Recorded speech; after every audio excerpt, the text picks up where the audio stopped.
Should the left appear on GB News? Is a question I've been asking myself for a while now, and it seems particularly relevant given what's happened.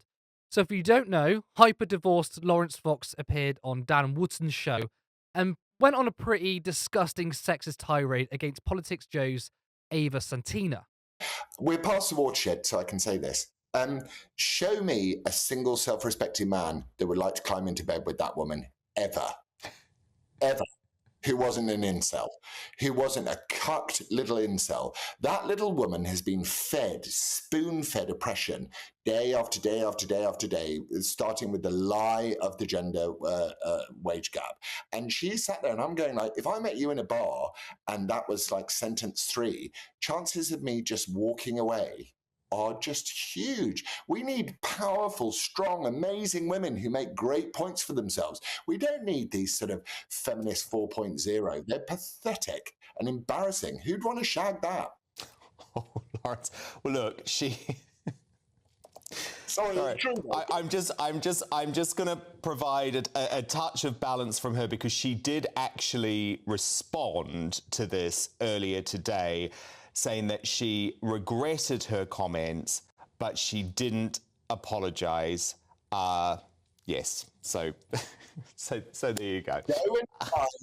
And she's a very beautiful woman, Lawrence. Very beautiful woman. There you go. Although I'm probably not. Most men after a divorce try to find someone new and get over their past, but Lawrence Fox isn't most men. So this was a response to some tweets Ava wrote ages ago by saying, "I'm not going to shag you." You could see a few examples, but note she hasn't targeted one person in particular. Now, if you know Twitter, like I do, unfortunately, this is just standard practice. However, there's a difference between a silly tweet and appearing on national TV, aggressively singling out a particular woman with grotesque misogynistic language. All the while, Dan Wootton, who is another horrible character, who, by the way, has allegations of sexual assault against him, yet no one is investigating him, was sat there smirking the whole time. Wootton then made a statement distancing himself from Fox. "I want to reiterate my regret over last night's exchange with Lawrence on GB News. Having looked at the footage, I can see how inappropriate my reaction to his totally unacceptable remarks appears to be and want to be clear that I was in no way amused by the comments. I reacted as I did out of shock and surprise in an off-guard moment while working out how to respond as he continued to speak by searching for tweets Ava Santina had sent earlier in the day while having them read out in my ear at the same time. However, I should have intervened immediately to challenge offensive and misogynistic remarks.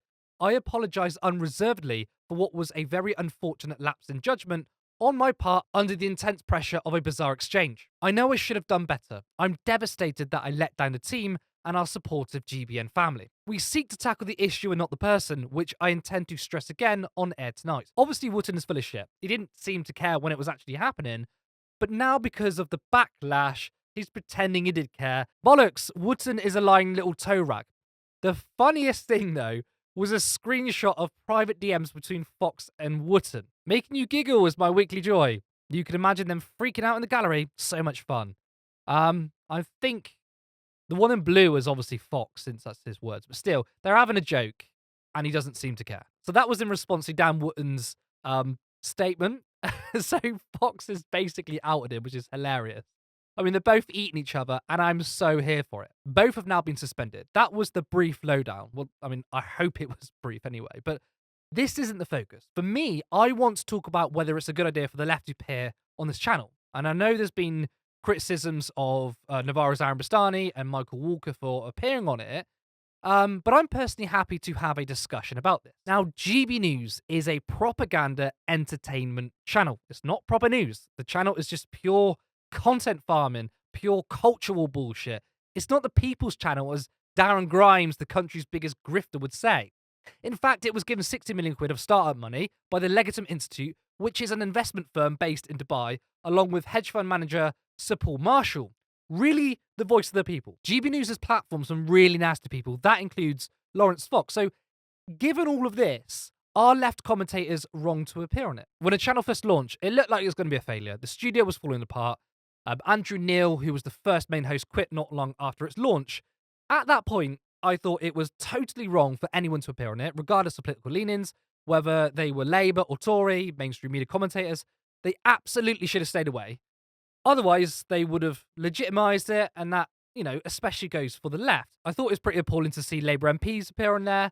It was certainly disgraceful that former Labour MP Gloria Di Piero joined as a presenter. Unfortunately, GB News didn't fail, and now they are often beating ratings when compared to other established networks. Like it or not, millions of people now watch GB News. They have kind of established themselves. And I think a large part of that were those who I mentioned a second ago helped legitimize them. I mean, GB News isn't actually legitimate, obviously, but GB News is in a different place to where they were before. Aaron Bastani's defense of his guest appearances on the channel is because the left does need to reach people they otherwise wouldn't. And I agree with that point. I think it's a valid and logical one.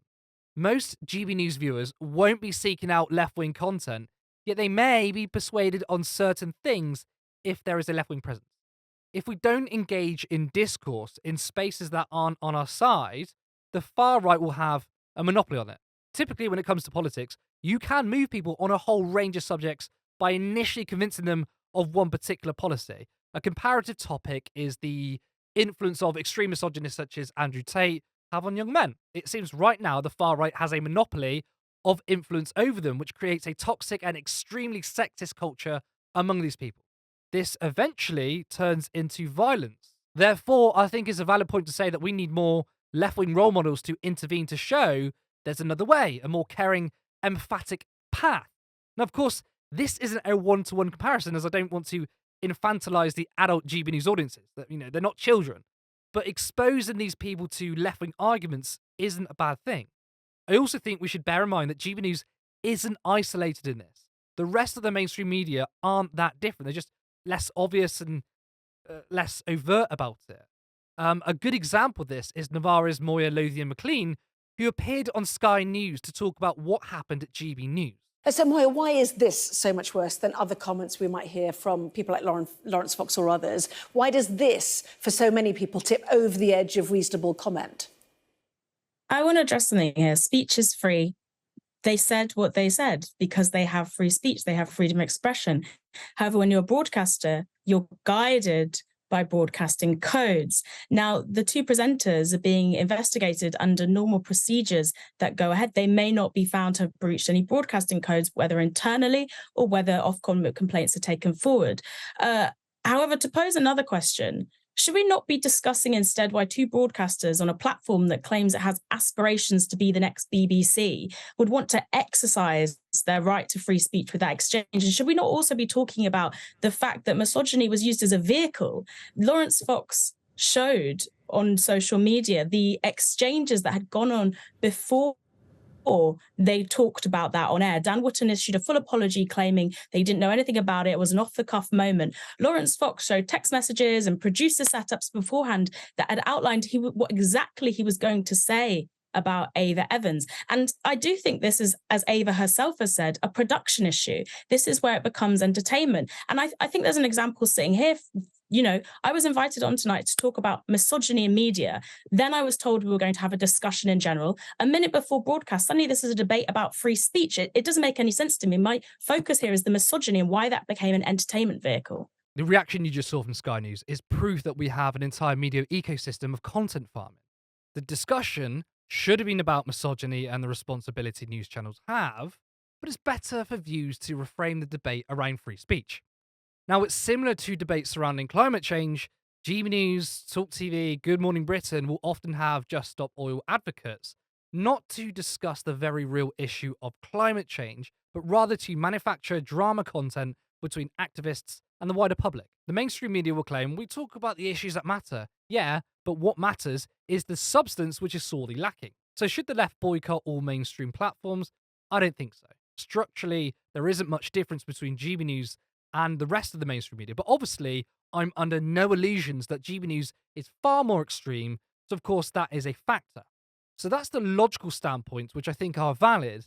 But is it right morally? Because the moral side of the equation is also valid. Now, I can hear people say, stop both sides in this, have a backbone and pick a position. But I'm being charitable and open because we're talking about different people on the left.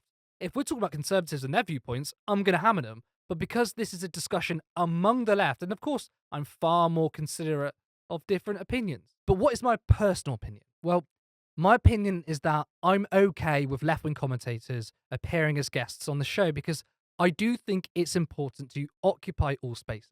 We need to convince people. We need to change minds. I care about winning. I care about defeating bullshit right-wing myths, and I don't want to let the right have free reign. However, that was before what happened yesterday with Lawrence Fox.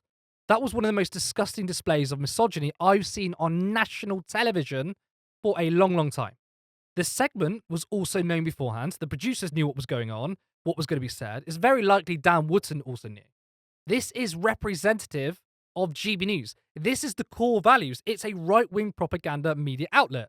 Fox has expressed disgusting views multiple times over the years, yet they still platformed it. They've only suspended Fox and Wootton due to the backlash. They don't care otherwise. So should the left take money from this far-right outlet because, guests do get paid? Before yesterday, I thought it was worthwhile. After seeing what was on display, though, I don't think the left should.